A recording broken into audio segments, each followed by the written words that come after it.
ఆనంద బాష్పాల దీవించు.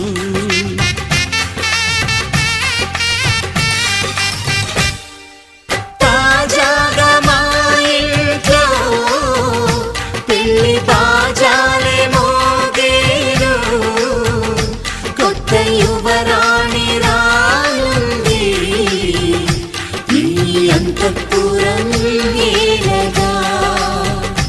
అంతా సంతోషంలో